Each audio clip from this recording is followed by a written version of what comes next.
The house at the end of Hollow Lane.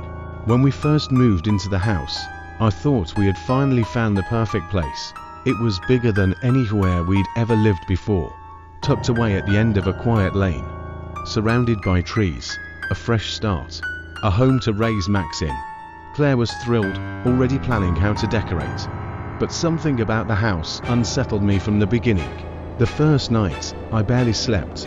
Every time I closed my eyes, I'd hear something faint creaks, distant knocking. I kept telling myself it was just an old house settling, but the feeling of being watched never went away. Then Max started talking to someone. At first, I thought it was just an imaginary friend. He'd sit in his room, whispering, laughing softly like someone was whispering back. When I asked who he was talking to, he didn't even look up. The man who lives in the walls. I forced a laugh. There's no man in the walls, buddy. Max just smiled. Not anymore. The noises got worse after that. Footsteps in the hallway when I knew everyone was asleep.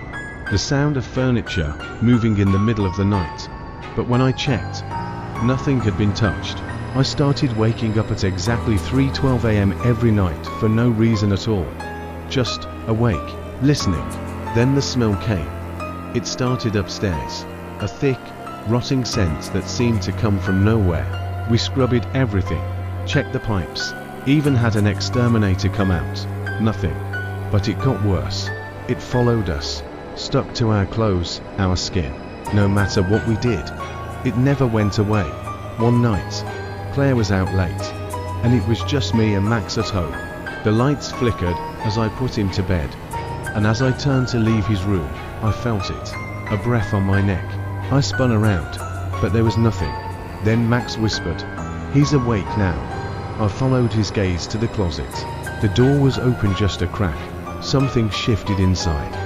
I grabbed Max, ran downstairs, and didn't look back. We left that night and never returned. A few months later, I read an article about the house being torn down. The workers found something in the walls, a hidden room, shackles, deep scratches in the wood too small to belong to an adult, and behind the wall, they found what was left of him.